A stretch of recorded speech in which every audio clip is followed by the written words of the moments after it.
Levels या अपने branches कह सकते हैं, ठीक है। कुछ जो है वो बेसिक लेवल्स हैं जिन्हें हम माइक्रो लिंग्विस्टिक्स कहते हैं, और कुछ जो है वो अप्लाइड लेवल हैं जिनको हम मैक्रो लिंग्विस्टिक्स भी कहते हैं। और जब हम माइक्रो लिंग्विस्टिक्स की बात करते हैं तो उसमें हमारे पास बेसिक जो है वो छः डिसिप्लिन आते हैं। उसमें हमारे पास सेमेंटिक्स एंड प्रैग्मेटिक्स और फोनेटिक्स एंड फोनोलॉजी और सिंटेक्स एंड ग्रामर, ये छह लिंग्विस्टिक्स की ब्रांचेज हैं जिनसे मिलके एक लिंग्विस्टिक्स बनती है, ठीक है। ये बेसिक्स हैं लिंग्विस्टिक्स की। इसके बाद जो है इनकी अप्लाइड फील्ड्स आती हैं। फॉर एग्जांपल जब हम इन सब्जेक्ट्स को मिला के, लिंग्विस्टिक के किसी सब्जेक्ट को मिला के, एक को या एक से ज़्यादा किसी डिसिप्लिन को किसी और सब्जेक्ट के साथ मिला के हम जब कोई नया डिसिप्लिन बनाते हैं, for example psycho linguistics is a applied linguistics, ठीक है। क्यों? इसमें हम साइकोलॉजी और लिंग्विस्टिक्स को मिक्स करके हम एक और सब्जेक्ट बना रहे हैं जिसको हमने साइको लिंग्विस्टिक्स कह दिया। सोशियल लिंग्विस्टिक्स में हम सोशियोलॉजी को और लिंग्विस्टिक्स को मिला के हमने एक और सब्जेक्ट बना लिया, ठीक है। ठीक है जी, उसको हम सोशियो लिंग्विस्टिक्स कहते हैं। बट जो मेजर हमारे पास जो लिंग्विस्टिक्स के लेवल्स हैं या ब्रांचेस हैं वो यही है जो मैंने आपको छह बता दिए। फोनेटिक्स एंड फोनोलॉजी हो गया, ग्रामर एंड सिंटेक्स हो गया, और सिमेंटिक्स एंड प्रैग्मेटिक्स, ये बेसिक ब्रांचेस है, ठीक है। इनमें हम डिफरेंट डिफरेंट तरह की स्टडी करते हैं। सो जो सिमेंटिक्स है वो हर तरह का एस्पेक्ट कवर नहीं करती लिंग्विस्टिक्स का। सिमेंटिक्स जो है वो सिमेंटिक्स जो है वो सिर्फ और सिर्फ कौन सा एस्पेक्ट कवर करती है, जो मीनिंग के रिलेटेड है। लैंग्वेज के मीनिंग के रिलेटेड जितने भी एस्पेक्ट्स हैं सिमेंटिक्स सिर्फ उसे कवर करती है, ठीक है। क्योंकि हम कहते ही हैं कि the meaning of the meaning is called semantics, के the study of the meaning of words और फ्रेजेस और एक्सप्रेशंस, ठीक है, और सेंटेंसेस इज कॉल्ड सिमेंटिक्स, ठीक है जी। आई होप कि आपको ये कॉन्सेप्ट जो है वो समझ आ गया होगा। अच्छा जी, उसके बाद देखेंगे semantic theory explain the nature of meaning by utilising a finite set of rules to explain a variety of semantic phenomena.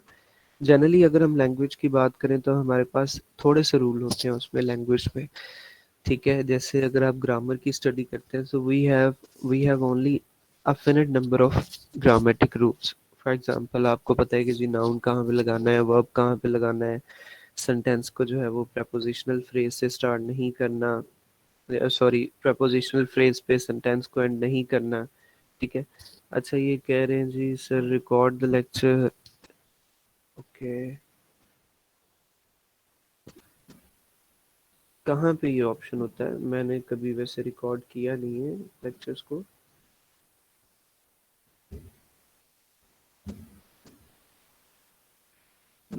Ji class, ठीक है, ठीक, चलें सही है ना। फिर ये आप फिर भेज दीजिएगा जो जो डिमांड कर रहा है, या आप क्लासरूम में ही आप अपलोड कर दीजिएगा, ठीक है जी। अच्छा जी, सो जैसे लैंग्वेज के अंदर हमारे पास फिनिट नंबर ऑफ रूल्स होते हैं। वो थोड़े से रूल्स होते हैं लेकिन वो रूल्स जो हैं वो पूरी की पूरी लैंग्वेज को गवर्न करते हैं, ठीक है। ग्रामर के एतबार से अगर हम देखें, फॉर एग्जांपल हमारे पास रूल है सब्जेक्ट वर्ब ऑब्जेक्ट। लेकिन इस एक रूल से, सब्जेक्ट वर्ब ऑब्जेक्ट से, हम जो है वो थाउजेंड्स ऑफ सेंटेंसेस बनाते हैं। हजारों जो है हम सेंटेंसेस सिर्फ इस एक रूल पे बनाते हैं कि शुरू में सब्जेक्ट आता है, दरमियान में वर्ब आता है और लास्ट में ऑब्जेक्ट आता है। सो कहने की बात ये है कि we have only a limited number of rules in any language, but with the help of those limited rules we can create an infinite number of sentences। हम जो है वो बेतहाशा जो है वो sentences बना सकते हैं। इसी तरह जो semantic theory, जो एक viable semantic theory होगी, वो जो हमें रूल्स देगी वो बहुत थोड़े से रूल्स होंगे, ठीक है। लेकिन वो रूल्स ऐसे होंगे जो हर वर्ड के ऊपर अप्लाई किया जा सकेगा, या हर एक्सप्रेशन के ऊपर जो है वो उसे हम अप्लाई कर सकेंगे, ठीक है। ऐसी हम थ्योरी चाहते हैं सिमेंटिक्स में। लेकिन अनफॉर्चुनेटली ऐसा हो नहीं सकता, क्योंकि जो वर्ड्स हैं उनके जो मीनिंग के एस्पेक्ट्स हैं वो बहुत ज़्यादा हैं, ठीक है। एक वर्ड जो है वो अगर वर्ब के तौर पे है तो उसका मीनिंग और होता है, एक वर्ब जो है वो किसी ऑब्जेक्ट की जगह पे आ गया तो उसका मीनिंग और हो जाता है। कोलोकेशनल मीनिंग्स होते हैं वर्ड्स के, कॉन्टेक्चुअल मीनिंग्स होते हैं वर्ड्स के, ठीक है, वर्ड्स के सिनोनिम्स होते हैं, वर्ड्स के एंटोनिम्स होते हैं, ठीक है, लेक्सिकल रिलेशंस जिन्हें हम कहते हैं। So there are hundreds of aspects of a single word. एक ही वर्ड के कई एस्पेक्ट्स होते हैं, तो हम उसे हमारे लिए एक ऐसी थ्योरी डिवाइस करना या एक ऐसी थ्योरी क्रिएट करना जिसमें कि एक ही वर्ड के या डिफरेंट वर्ड्स के सारे एस्पेक्ट्स कवर हो जाएं, ऐसा करना पॉसिबल नहीं है, ठीक है। So these requirement suggest that a theory should be part of the, लेकिन साथ ही साथ हम ये भी कहते हैं कि थ्योरी जो है वो ऐसी होनी चाहिए कि जो जनरल लिंग्विस्टिक थ्योरी का पार्ट हो। जनरल लिंग्विस्टिक थ्योरी, देखिए, जब भी हम लिंग्विस्टिक्स को स्टडी करते हैं तो उसमें हम एक आइडियलाइज्ड किस्म की एक थ्योरी हम बनाते हैं पहले, ठीक है, जनरल लिंग्विस्टिक थ्योरी जिसे हम कहते हैं। जनरल लिंग्विस्टिक थ्योरी जो है वो एक ऐसी थ्योरी है कि जो हम समझते हैं कि पूरी की पूरी जितनी भी दुनिया में इसमें लैंग्वेजेस यूज़ हो रही हैं वो सब पे अप्लाई हो सके, ठीक है, वो सब पे वो रूल्स जो है वो अप्लाई हो सकते हैं। लेकिन ऐसा होना पॉसिबल नहीं है। कुछ ऐसी थीरीज हैं, जैसे फॉर एग्जांपल हमारे पास जनरेटिव ग्रामर का जो कॉन्सेप्ट है, जनरेटिव थ्योरी जो नोम चॉम्स्की ने 1956 में प्रेजेंट की थी, वो जो हमारे पास कॉन्सेप्ट है वो हम ऑलमोस्ट हर लैंग्वेज के ऊपर हम उसको अप्लाई कर सकते हैं, जनरेटिव लैंग्वेज थ्योरी को, ठीक है। लेकिन इसके अलावा तो हम ये कह सकते हैं कि जो जनरेटिव लैंग्वेज थ्योरी है या जनरेटिव ग्रामर का जो कॉन्सेप्ट है वो पार्ट है एक जनरल लिंग्विस्टिक थ्योरी का, ठीक है। अब वो एक पार्ट है एक जनरल लिंग्विस्टिक थ्योरी का क्योंकि हम उसे बाकी भी बहुत सारी लैंग्वेजेस के ऊपर अप्लाई कर सकते हैं। लेकिन हर थ्योरी जो है वो इस मेयार पे पूरा नहीं उतरती, ठीक है। हर थ्योरी जो है वो जनरल लिंग्विस्टिक थ्योरी का पार्ट नहीं बन सकती क्योंकि उसमें बहुत सारी चीज़ें जो है वो उनकी कमी होती है। So this means that semantic rules must have universal applications, के हम ऐसे सिमेंटिक रूल्स बनाएं जो कि पूरी की पूरी जितनी भी लैंग्वेजेस हैं 7000 के करीब उन सब पे अप्लाई हो सके। Such rules must give clues to the nature of semantic features which distinguish lexical items of different languages of the world। और हम ये चाहते हैं कि जो थ्योरी हम बनाएं उस थ्योरी में उस थ्योरी के अंडर हम जितने भी सिमेंटिक फीचर्स को स्टडी करें, सिमेंटिक फीचर से मुराद ये कि मीनिंग के जितने भी एस्पेक्ट्स को हम स्टडी करें, वो वो रूल्स जो हम बनाए वो सारी की सारी लैंग्वेजेस के वर्ड्स पे अप्लाई हो सके। लेकिन ऐसा पॉसिबल नहीं है अभी तक, तो एटलीस्ट ऐसा पॉसिबल नहीं हो सका, ठीक है जी। क्योंकि आपने देखा है कि फिजिक्स के इवन जो फिजिक्स की थीरीज हैं वो भी बाज सिचुएशंस में एग्जैक्टली अप्लाई नहीं की जाती। और आपने अक्सर वो फेसबुक के ऊपर भी वीडियोस देखी होंगी, लिखा होता है कि फिजिक्स थ्योरी इज बीइंग डिफाइड, ठीक है, या लिखा होता है कि जी फिजिक्स रूल्स आर बीइंग डिफाइड। तब कोई ऐसी सिचुएशन क्रिएट की हुई होती है या हो रही होती है कि जहाँ पे फिजिक्स की थ्योरी जो है वो उसके ऑपोजिट काम हो रहा होता है, ठीक है जी। जो सो हर थ्योरी जो है वो हर जगह पे अप्लाई नहीं की जा सकती। सो इसी कोशिश में जो फिलोसफर्स थे कि हम कोई एक यूनिवर्सल लिंग्विस्टिक थ्योरी जो है वो बनाएं, इसी कोशिश में उन्होंने ये हमें डिफरेंट तरह की थ्योरीज मुख्तलिफ टाइम्स में उन्होंने हमें ये पेश की, जैसे कि आइडिएशनल थ्योरी ऑफ मीनिंग है, बिहेवियरिस्ट है। सो हम इनको जो है वो स्टडी करेंगे, but keep that in mind कि इनके अलावा भी बहुत सारी जो है वो थ्योरीज मौजूद हैं। हमारे पास मीनिंग की सिमेंटिक थ्योरीज जो है वो मौजूद हैं। ये एक एग्जॉस्टेड लिस्ट नहीं है, बल्कि इसके अलावा भी हमारे पास थ्योरीज हैं, लेकिन इनको मैंने इसलिए मेंशन किया क्योंकि ये सबसे अर्ली थ्योरीज है सिमेंटिक्स में, ठीक है। हमारे पास मॉडर्न थ्योरीज भी हैं सिमेंटिक्स की, लेकिन चूंकि ये अर्ली थ्योरीज हैं तो मैं इसलिए आपको ये पढ़ा रहा हूँ कि आपको पता होना चाहिए कि ये शुरू कहाँ से हुई। अभी अगर आपको इनकी समझ आ गई तो आप जितनी भी मॉडर्न थ्योरीज हैं सिमेंटिक्स की उनको आप इजीली जो है वो अंडरस्टैंड कर सकते हैं, ठीक है जी। सो आइडिएशनल थ्योरी ऑफ मीनिंग क्या था, मैं आज जो है वो इतना ज़्यादा हम डिटेल में नहीं जाएंगे, पहले भी हम इसको पढ़ चुके हैं। मैं चाह रहा था कि आपको ये कॉन्सेप्ट जो है वो थोड़े से और क्लियर हो जाए। सो आइडिएशनल थ्योरी ऑफ मीनिंग क्या था, जैसे कि ये आपको वर्ड के मीनिंग से समझ आ रही है, आइडिया, ठीक है। आइडिएशनल कहाँ से निकला है, आइडिया से निकला है। सो आइडिया जो है वो क्या होता है? आइडिया जो है वो एक एब्स्ट्रैक्ट कॉन्सेप्ट होता है हमारे माइंड के अंदर, ठीक है? फॉर एग्जांपल हम अभी भी अगर हम सोचें और थोड़ा सा गौर करें, तो हमारे माइंड के अंदर बहुत सारी चीज़ों के बारे में बहुत सारे डिफरेंट आइडियाज़ हैं। फॉर एग्जांपल अभी हमारे माइंड में जो है वो स्टडी के रिलेटेड कोई आइडिया है, हमारे माइंड में जो है वो कोई कहीं जाने के रिलेटेड, कहीं पे सफ़र करने के रिलेटेड कोई आइडिया है, ठीक है? हमारे माइंड में जो है वो किसी शख्स के रिलेटेड कोई आइडिया, ठीक है? So we have ideas all the time in our mind, ऐसा ही है।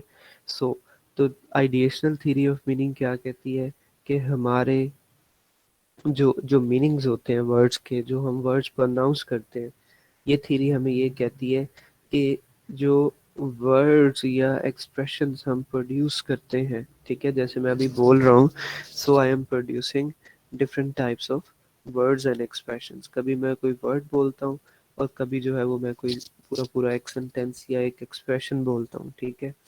तो ये जो वर्ड और एक्सप्रेशन है, आइडिएशनल थ्योरी कहती है कि इसका जो मीनिंग है वो उस वर्ड या एक्सप्रेशन में नहीं होता, बल्कि वो हमारे माइंड के अंदर होता है in the form of idea. कहाँ पे होता है वो? हमारे माइंड के अंदर होता है in the form of idea, ठीक है? मतलब ये हुआ कि जो वर्ड्स हैं वो मीनिंग कैरी नहीं करते, बल्कि जो उनके रिलेटेड जो आइडियाज़ हैं हमारे माइंड में, एक्चुअल में वो मीनिंग कैरी करते हैं। और आइडियाज़ जो हैं वो हमारे माइंड में मौजूद हैं, जबकि वर्ड्स जो हैं वो हम फिजिकली प्रोनाउंस करते हैं, ठीक है? जैसे कि मैं अभी बोल रहा हूँ, ठीक है? समझ आ गई यहाँ तक बात की? सो और ये भी कहा जा सकता है कि हमने खुद जो है वो डिफरेंट आइडियाज़ को डिफरेंट मीनिंग्स दी हैं। हमने खुद जो है वो ह्यूमंस ने डिफरेंट आइडियाज़ को डिफरेंट मीनिंग्स दे दिए। फॉर एग्जांपल जो चेयर का जो आइडिया है कि चेयर क्या होती है, ठीक है, इसका जो आइडिया है वो हमारे माइंड में एक मौजूद है, और हमने जो है उसको एक मीनिंग दे दिया उस आइडिया को। और आइडिया क्या है? आइडिया एक कॉन्सेप्ट है। आप इसको थोड़ा सा कंफ्यूज मत हो। Idea means concept. हमारे माइंड में एक कॉन्सेप्ट मौजूद है, चेयर कैसी होती है, ठीक है? और उस कॉन्सेप्ट को हमारे माइंड ने एक आइडिया दे दी, हमारे माइंड ने एक मीनिंग दे दी है, ठीक है जी? देखें, आइडिया होगा तो डेफिनेटली आइडिया मीन्स कॉन्सेप्ट, और कॉन्सेप्ट होगा तो उसका कोई ना कोई मीनिंग भी होगा। लेकिन आइडिएशनल थ्योरी हमें कहती है कि वो जितना भी मीनिंग है किसी भी वर्ड का या एक्सप्रेशन का, वो हमारे माइंड में मौजूद है, वो हमारे माइंड में मौजूद है। लेकिन आप देखें कि ऐसा कहना जो है वो इसलिए ठीक नहीं है कि बहुत सारे अच्छा, अगर जो मीनिंग है वर्ड्स के वो आइडियाज़ की फॉर्म में है और वो हमारे अगर माइंड में मौजूद है, सपोज करें, तो इसका मतलब ये हुआ कि हर बंदा, हर शख्स जो है, चूंकि उसके माइंड में भी आइडियाज़ हैं, तो उसका मतलब ये हुआ कि हर शख्स के माइंड में हर आइडिया के लिए डिफरेंट मीनिंग होगा, ठीक है? फॉर एग्जांपल मेरे नज़दीक जो आइडिया है चेयर का वो डिफरेंट होगा, और आप में से आपके माइंड में जो चेयर का आइडिया है वो डिफरेंट होगा। जब आइडिया डिफरेंट हो जाएगा तो उसका कॉन्सेप्ट डिफरेंट हो जाएगा, कॉन्सेप्ट डिफरेंट होगा तो उसका मीनिंग डिफरेंट होगा। जब मीनिंग डिफरेंट होगा तो आप चेयर को और तरह से समझोगे और मैं चेयर को और तरह से समझूंगा। तो क्या आपको लगता नहीं है कि ये प्रॉब्लमेटिक है ये चीज़? क्या ख्याल है? Sir, Yes, sir. what is the difference between idea and concept and idea? देखें, ये सेम चीज़ है, ठीक है? इसको आप कंफ्यूज मत करें। दोनों ही सेम चीज़ है। कॉन्सेप्ट और आइडिया, अगर आप इनके मीनिंग्स भी देखो ना, तो दोनों से मुराद एक ही चीज़ है, ठीक है? कॉन्सेप्ट थोड़ा सा एक साइंटिफिक वर्ड है और आइडिया जो है वो एक जनरल वर्ड है। आइडिया से मुराद है खाका, मतलब आपके माइंड में उस चीज़ के रिलेटेड, या कॉन्सेप्ट भी हम उसी को कहते हैं ना, कि आपके माइंड में किसी चीज़ के रिलेटेड कौन सा, मतलब क्या आपने ड्रॉ किया हुआ है उस चीज़ के रिलेटेड, ठीक है? जैसे फॉर एग्जांपल मैं आपको इसकी एग्जांपल देता हूँ। आप सबने हाथी देखा हुआ है ना, एलिफेंट देखा है, देखा हुआ है सबने? Yes, sir. Yes, sir. ठीक है, अगर मैं अभी आपको कहता हूँ आपसे पूछता हूँ कि एलिफेंट का जो वर्ड है उसका मीनिंग क्या है, तो आपके माइंड में फौरन से कौन सा आइडिया जनरेट होगा और किस तरह का आइडिया जनरेट होगा, मुझे ज़रा बताएं। A big thing. हाँ जी, आपके माइंड में जो है ना वो एक स्केच सा ड्रॉ हो जाएगा, एक आइडिया ड्रॉ होगा कि जी अच्छा इस तरह एक चार टांगों वाला एक एनिमल है और बड़ा सा उसका कद है, ठीक है, और एक ट्रंक है, उस इवन उसका जो कलर है वो भी आपके माइंड में फौरन से आ जाएगा। तो जितना कुछ भी एलिफेंट का वर्ड सोचने से आपके माइंड में आएगा वो टोटल सारे का सारा जो है वो आइडिया है। क्या है वो? आइडिया है, वो कॉन्सेप्ट है जो आपके माइंड में क्रिएट हुआ है। ठीक हो गया। अच्छा, अब बात ये है कि एलिफेंट तो सबने देखा हुआ है, आपने भी देखा है, मैंने भी देखा है, लेकिन अगर मैं टेबल की बात करूं, एक टेबल, एक खाने वाला मेज, फॉर एग्जांपल टेबल की बात करूं, तो आपके घर में जो टेबल पड़ा हुआ है वो और तरह से है, मेरे घर में जो पड़ा है वो डिज़ाइन और शक्ल और चीज़ों में मुख्तलिफ है, और आप सबके घरों में जो डिफरेंट टेबल्स पड़े हैं वो हो सकता है शेप में और साइज में और कलर में डिफरेंट हो। अच्छा, अब मैं आपसे ये कहता हूँ कि आप टेबल के कॉन्सेप्ट को या टेबल के आइडिया को अपने माइंड में लेके आए सब लोग, तो मुझे आप सब लोग ज़रा बताएं बारी बारी कि आपके माइंड में किस तरह का कॉन्सेप्ट आया, जल्दी से भैया, जब आप टेबल के वर्ड को सोचते हैं। जी वर्दा, आप बताएं।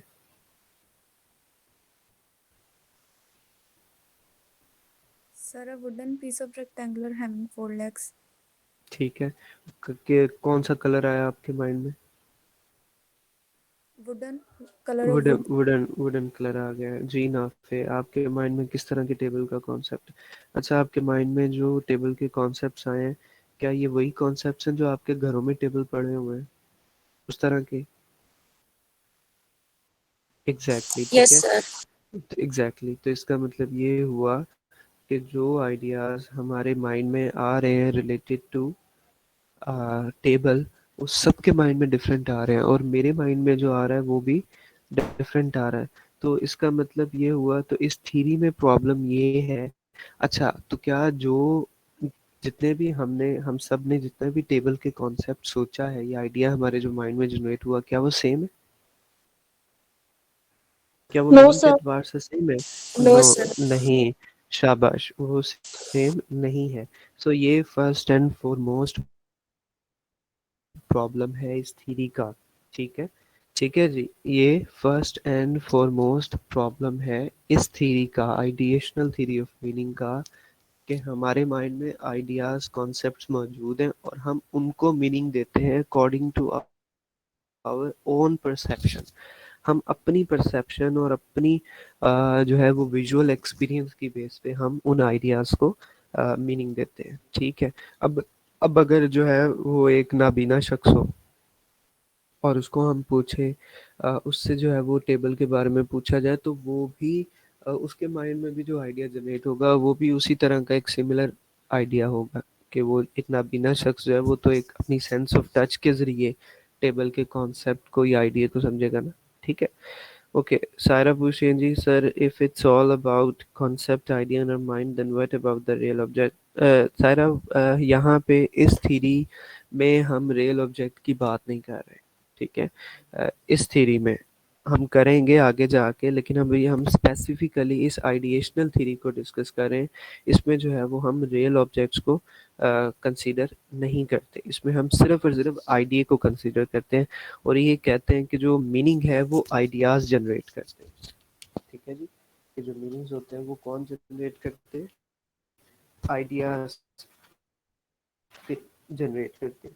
लेकिन अभी आप जो बात कर रहे हो, आप ये पूछने की कोशिश कर रहे हो कि सर ये जो आइडियाज जनरेट होते हैं ये किस तरह जनरेट होते हैं, तो अभी हम उस चीज़ की तरफ नहीं जाएंगे कि आइडियाज इटसेल्फ जो है वो हमारे माइंड में किस तरह क्रिएट होते हैं। डेफिनेटली उसका एक आंसर तो यही है कि हम विजुअली जो देखते हैं, ठीक है, हमारी जो सेंसेस हैं हमारे पास, पांच सेंसेस, टेस्ट, टच, स्मेल, ठीक है जी, वो मिलके जो है वो हमारे माइंड में एक आइडिया जनरेट करते हैं। ठीक है जी, और फिर उस आइडिया को हम मीनिंग देते हैं। सो इन शॉर्ट ये बात करने का सारा जो मकसद ये है कि हम जो है वो खुद खुद बजाते खुद एक जो लैंग्वेज को यूज करने वाला जो बंदा है, we are all users of different languages. हम खुद जो है वो मीनिंग देते हैं डिफरेंट आइडियाज को। ठीक है जी। तो इसलिए हम इसको आइडिएशनल कहते हैं। Okay sir. जी अच्छा, ये हैदर अली ने तो एक हमें दो डेफिनेशंस भेजी हैं कि an idea is an inspiration और spark that comes intuitively from one subconscious as a result of interaction with the environment. ठीक है। A concept on the other hand is a result of carefully thought out arrangement of facts leading to something that can be subjected to further consideration or investigation। ठीक है जी Haider, thank you so much. Generically दोनों जो है वो almost same है। मतलब idea जो है इट्स अ वेग आइडिया से मुराद जो है वो एक जर्नल सा एक जो आपके माइंड में एक स्केच ड्रॉ होता है किसी चीज़ के बारे में as a result of interaction with the environment. जैसे आपने लिखा है कि मतलब अगर आप एक चेयर को देखते हैं तो आपके माइंड में एक चेयर का आइडिया डेवलप हो जाता है। You see a cat and the idea of cat develops in your mind. ठीक है। You see someone walking towards you and then you develop that idea. So ठीक है जी। और जो कॉन्सेप्ट होता है वो आप समझें कि जब आप किसी चीज़ पे पक्के हो जाते हैं, आपका आइडिया जब बार बार आप एक चीज़ को, अच्छा मैं आपको बताता हूँ फॉर एग्जांपल, बच्चा जब पहली दफ़ा किसी कैट को देखता है, ठीक है, तो वो उसके माइंड में एक आइडिया डेवलप होता है। फिर ओवर द टाइम जैसे जैसे वो बड़ा होता है बच्चा, वो बार बार जब बिल्ली को देखता है और उसको चलते फिरते देखता है, उससे हमारी एनवायरनमेंट का एक पार्ट देखता है, देन इट बिकम्स कॉन्सेप्ट। उसके माइंड में ये फिर एक कॉन्सेप्ट ये डेवलप हो जाता है that this cat is actually a part of our environment. ठीक है। और वो फिर उससे डरता भी नहीं है। ठीक है जी। सो वो बाद में कॉन्सेप्ट डेवलप हो जाता है जी। But sir we use the real object like table are getting idea for getting. जी जी जी, मैं वही आपसे कह रहा हूँ कि वो हम पांच अपनी सेंसेस को यूज करते हैं चीज़ों के बारे में आइडिया को डेवलप करने के लिए। फॉर एग्जांपल अगर हमारे पास सेंसेस ही ना हो, अगर हम टेस्ट ना कर सकें, टच ना कर सकें, देख ना सकें, ठीक है, और अगर हम छू ना सकें, तो फिर हम आइडिया को कॉन्सेप्ट भी डेवलप नहीं कर सकते ना।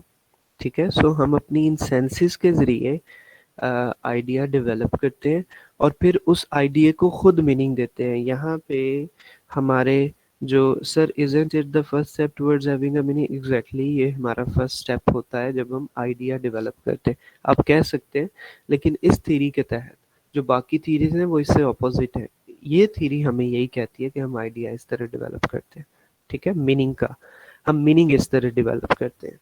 सो हमारे यहाँ पे डिबेट ये नहीं है कि हम जो है वो रियल ऑब्जेक्ट्स तो डेफिनेटली इसका पार्ट है, हम देखते हैं और वो एक हमारे माइंड में उसका एक आइडिया डेवलप होता है एंड देन उसको हम एक मीनिंग देते हैं। हमारी डिबेट ये है कि हम खुद मीनिंग देते हैं। मीनिंग जो है वो आइडिया माइंड में होता है, ना कि उस वर्ड में होता है। अब यहाँ पे डिबेट ये है, try to understand this concept, कि जो मीनिंग है किसी भी वर्ड का या एक्सप्रेशन का, वो उस वर्ड या एक्सप्रेशन में नहीं होता जो हम फिजिकली प्रोनाउंस कर रहे होते हैं, लेकिन वो हमारे माइंड के अंदर होता है।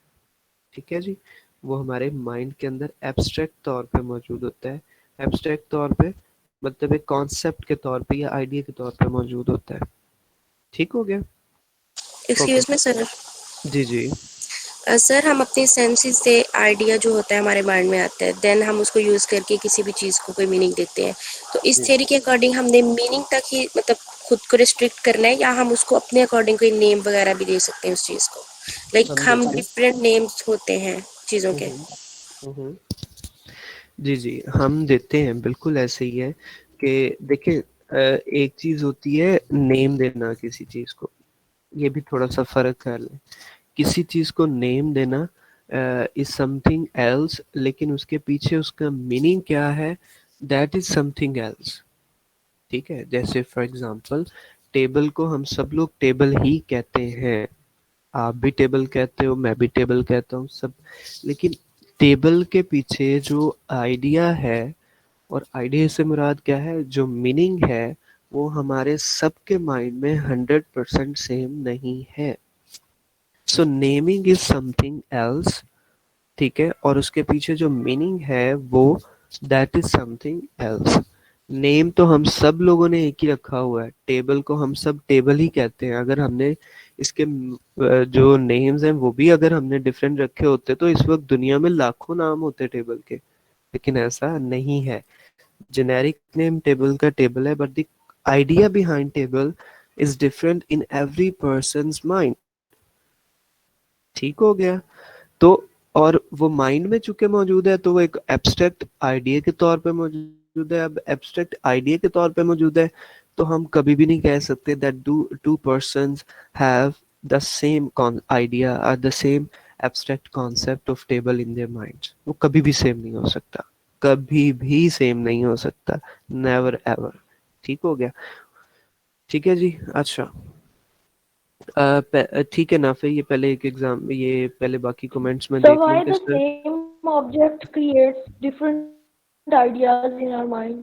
हाँ जी, ये आपका बहुत अच्छा क्वेश्चन है कि एक ही जो अ, है, एक चीज़ टेबल है जैसे हमने कहा, वो डिफरेंट आइडियाज़ या कॉन्सेप्ट्स कैसे क्रिएट करता है। उसकी रीज़न ये है कि हमारी जो 5 जो सेंसेस हैं, हमारी जो परसेप्शन है, हम पर एक अपने आप में एक पूरी दुनिया है, ठीक है? और हमारे जो एक्सपीरियंसेस होते हैं सुबह से शाम तक, और हमारे जो एजुकेशन का लेवल होता है वो भी डिफरेंट होता है। हमारे एक्सपीरियंसेस एक दूसरे से डिफरेंट होते हैं, हमारे इमोशंस एक दूसरे से डिफरेंट होते हैं। हमें जो सुबह से शाम तक जो अपॉर्चुनिटीज़ मिलती हैं लर्निंग की, वो डिफरेंट होती हैं। हमारे एनवायरनमेंट्स डिफरेंट होते हैं। ठीक हो गया? हम जिस कल्चर का पार्ट होते हैं वो कल्चर एक दूसरे से डिफरेंट होता है। ठीक है? सो हम जिस सोशल क्लास का पार्ट होते हैं वो डिफरेंट होता है। So we have a variety of experiences from at every moment. हम बहुत सारे एक्सपीरियंसेस से गुजरते हैं, और वो सारे एक्सपीरियंसेस, जो सारे एक्सपीरियंसेस हैं, वो सारे के सारे बहुत ज़्यादा सब्जेक्टिव हैं। सब्जेक्टिव का मतलब है कि हम खुद उनको जो है वो मीनिंग देते हैं, उन चीज़ों को मीनिंग देते हैं, बाहर से हमें वो मीनिंग नहीं मिलता, because of our experiences with this world, with the environment. ठीक है? अच्छा, आपने कभी इस बात पे गौर किया कि लोग जो आपस में बहस करते हैं और एक दूसरे को अपना मतलब समझाने की कोशिश करते हैं कि मेरा ये मतलब है, तुम इस कॉन्सेप्ट को सही नहीं समझ रहे, तुम्हारा जो है वो, लोग तो यहाँ तक कहते हैं तुम्हारा ईमान ही ठीक नहीं है, ठीक है, तुम तो कुफर पे खड़े हो। वो क्यों इस तरह वो चीज़ें करने की कोशिश कर रहे होते हैं? क्योंकि हर बंदा जो है वो एक डिफरेंट एक्सपीरियंस, एक डिफरेंट एक लेवल पे खड़ा होता है, ठीक है? और वो उस हिसाब से उसके मीनिंग को समझता है। ठीक है जी? So it's a very very complex thing. कभी भी दो लोग, ये तो वैसे भी मैं आपको कह दूं कि अक्सर मैं जब पढ़ाता हूँ ना लिंग्विस्टिक्स, तो मैं एक सेंटेंस कहता हूँ स्टूडेंट्स को कि अ, हमें जो सबसे नाकस चीज़ दी गई है ना, और सबसे जो पावरफुल चीज़ दी गई है, वो ये लैंग्वेज है। ये बहुत ज़्यादा नाकस भी है, बहुत ज़्यादा नाकस है।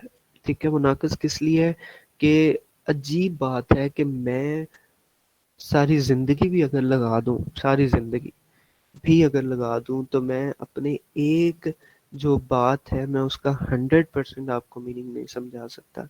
It's a flaw in our language. ये हमारी लैंग्वेज में एक बहुत बड़ा फ्लॉ है। ठीक है? बहुत बड़ा ये फ्लॉ है जो कभी भी मुकम्मल नहीं हो सकता। इसलिए शायद हमारे दीन में भी है कि बुरी बात कहने से बेहतर है कि हम खामोश रहें। ठीक है? या कम बोलने की जो अहमियत है वो शायद इसीलिए है। ठीक है? क्योंकि हमारी लैंग्वेज में वेस्टेज बहुत ज़्यादा है। मैं अभी भी जो आपको जो चीज़ें ये समझा रहा हूँ, बता रहा हूँ ना, शायद इसका जो है वो 50% भी आपको समझ ना आ रहा हो। ठीक है? और बाकी जो है वो सारा कुछ जो भी आप समझ रहे हो ना, वो आपके माइंड में जो ऑलरेडी जो आइडियाज़ डेवलप हो चुके हैं ना, आप उनकी बेस पे मेरे मीनिंग को समझ रहे हो। ये भी एक बड़ा प्रॉब्लम है। ठीक है? कि हम जो चीज़ें अंडरस्टैंड करते हैं, जो मीनिंग्स हम अंडरस्टैंड करते हैं, वो किस बेस पे करते हैं? वो हम इस बेस पे करते हैं कि जो ऑलरेडी हमारे माइंड में जो मीनिंग्स डेवलप हो चुके होते हैं, जो ऑलरेडी डेवलप हो चुके होते हैं, हम उनकी बेस पे आने वाले जो मीनिंग्स हैं हम उनको डेवलप करते हैं। ठीक है? It's a very strange thing. तो अगर आप थोड़ा सा गौर करो तो शायद हम एक रोबोटिक्स ही लगता है। ठीक है, एक रोबोटिक्स वाला ही हिसाब लगता है, क्योंकि हम चीज़ों को एक नए सिरे से नहीं हम सोच सकते, हम उनके मीनिंग को नहीं समझ सकते। हमारे पास ऑलरेडी मीनिंग होंगे माइंड में, ठीक है, हमारे माइंड में ऑलरेडी मीनिंग होंगे किसी चीज़ के बारे में, तो हम उसको समझ सकते हैं, अदरवाइज हम नहीं समझ सकते। अच्छा जी, उसके बाद कमेंट किया है जी कि sir there is an arbitrary relationship between word and meaning. Exactly देखें, जब हम लैंग्वेज के डिफरेंट करेक्टरिस्टिक्स को स्टडी करते हैं तो आपको याद होगा वो तकरीबन मेरा ख्याल है कोई 14 या 16 ऐसे करेक्टरिस्टिक्स हैं हमारे लैंग्वेज सिस्टम के, और वो मतलब जिनमें ऐसे हैं कि जो एनिमल सिस्टम में नहीं पाए जाते हैं। ठीक है, एनिमल सिस्टम और जो ह्यूमन कम्युनिकेशन सिस्टम है, इसमें बहुत सारी चीज़ें सिमिलर भी हैं। ठीक है, लेकिन हमारी लैंग्वेज सिस्टम का एक करेक्टरिस्टिक ये है कि एक आर्बिट्रेरी रिलेशनशिप है वर्ड में और उसके मीनिंग में। हम कभी भी जस्टिफाई नहीं कर सकते एक वर्ड को उसके मीनिंग के साथ, एक वर्ड को उसके मीनिंग के साथ। ये मैं कल अभी सोच रहा था कि रोज़ा हम उर्दू में रोज़ा कहते हैं, इंग्लिश में फास्ट कहते हैं। इंग्लिश में फास्ट रोज़े को भी कहते हैं, इंग्लिश में फास्ट तेज को भी कहते हैं। अब आप मुझे बताएं कि ये जो आइडिया है फास्ट का विद दैट ऑफ रोज़ा, ये किस तरह आप इसको जस्टिफाई करेंगे कि जो वर्ड फास्ट है, क्या ये किसी भी तरह रिप्रेजेंट करता है हमारी इस कंडीशन को जिसे हम रोज़ा कहते हैं? बिल्कुल नहीं करता। ठीक है, सो एक आर्बिट्रेरी रिलेशनशिप है, इसलिए ये प्रॉब्लमेटिक है।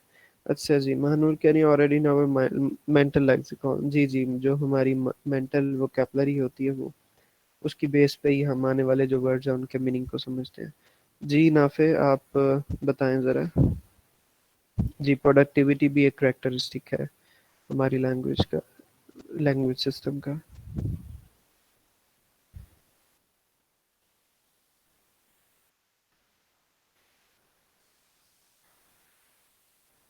जी।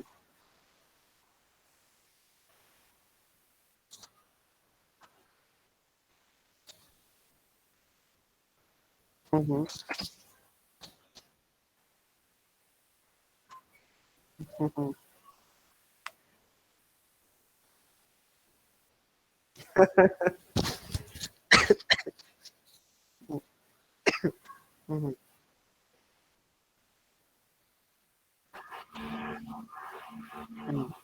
हम्म।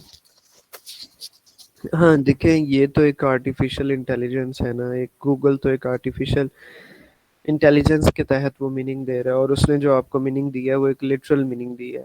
जो मशीन लर्निंग है उसमें प्रॉब्लम ही ये है कि उसमें अभी हम आ, वो उसको प्रोसेस ज़रूर करता है, लेकिन उस बेस पे प्रोसेस करता है जो ऑलरेडी उसके अंदर डेटा जो है वो फीड हुआ होता है। ठीक है, कंप्यूटर के अंदर।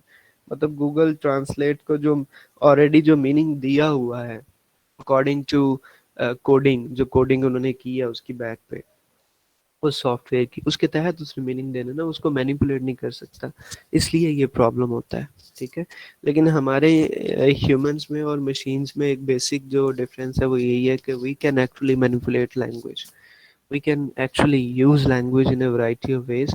जिसको मैनिपुलेशन कहता हूँ उसको मैनिपुलेट ही कहा जा सकता है, but machines can not manipulate. ठीक है, जिस दिन मशीन्स ने मैनिपुलेशन शुरू कर दी, आप समझें कि उस दिन हम दुनिया दुनिया से जो है ना वो हमारा जीना जो है वो हराम हो जाएगा, क्योंकि मशीन्स हमारा जीना हराम कर देंगी। ठीक है जी, ये मैनिपुलेशन जो है वो सिर्फ ह्यूमंस के अंदर है। तो आगे मैं आपको जब Okay. जी जी, जब मैं प्रैग्मेटिक्स आपको पढ़ाऊंगा उसमें ये हम देखेंगे कि मैनिपुलेशन का जो कॉन्सेप्ट है ये क्या है। ठीक है जी, सो पहला एक प्रॉब्लम तो आइडिएशनल थ्योरी के साथ ये था। ओके, दूसरा तो अच्छा, फिर दूसरी जो प्रॉब्लम थी आइडिएशनल थ्योरी के साथ वो ये है कि ये जो पब्लिक मीनिंग होता है ना किसी भी चीज़ का, किसी भी वर्ड का जो पब्लिक मीनिंग होता है ये उसको भी इग्नोर करता है।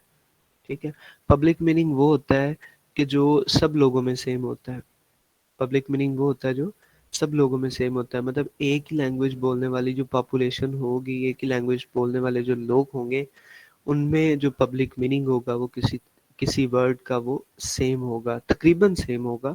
ठीक है। तो लेकिन होना चाहिए, सेम होना चाहिए, लेकिन ये पब्लिक मीनिंग भी अगर हम इस थ्योरी पे रहें तो वो पब्लिक मीनिंग भी हम सेम नहीं हो सकता, पॉसिबल नहीं है, ठीक है। फिर इसमें कंपोजिशनैलिटी का भी इशू है कि जब हम डिफरेंट वर्ड्स को आपस में मिला दें, तो मिला के कंपोजिशन उनकी कर दें, मतलब फॉर एग्जांपल ब्राउन काउ, ये दो वर्ड्स हैं, now we composed these two words, तो फिर जो है फिर एक नया जो है वो आइडिया जनरेट हो सकता है। फॉर एग्जांपल जैसे उन्होंने बताया कि अगर हम बात करें, अगर किसी को ब्राउन काउज, अगर ये जो एक्सप्रेशन है इससे अगर वो डर फील करता है, तो एक बड़ी अजीब सी बात है, ठीक है, क्योंकि ना तो ब्राउन का वर्ड जो है वो फियर को रिप्रेजेंट कर रहा है, ना ही काउ का वर्ड फियर को रिप्रेजेंट कर रहा है, लेकिन दोनों मिलके जो है वो एक फियर अगर क्रिएट कर रहे हैं किसी शख्स में, तो एक आइडिया जनरेट कर रहे हैं फियर का। तो ये भी एक प्रॉब्लम है कि जो कॉम्पोजिट जो एक्सप्रेशंस हैं उनके जो मीनिंग है वर्ड्स के, उनका जो आइडिया है वो भी उसको भी हम इस थ्योरी के अंडर जो है वो स्टडी नहीं कर सकते, ठीक है जी, क्योंकि वो डिफरेंट हो जाता है, ठीक है जी। ओके, उसके बाद the additional theory is perceived to be abstract or imprecise because of dependence on mental images for decoding the meaning of words।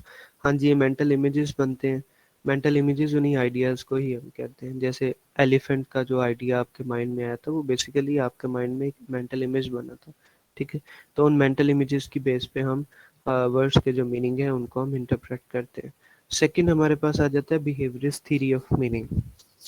अगर तो आप में से आप लोगों ने बिहेवियरिज्म की थ्योरी अगर आप पढ़ी है, जो बिहेवियर के प्योरली बिहेवियर के हवाले से, तो फिर आपको ये बिहेवियरिज्म की थ्योरी मीनिंग के एतबार से समझना मुश्किल होगा।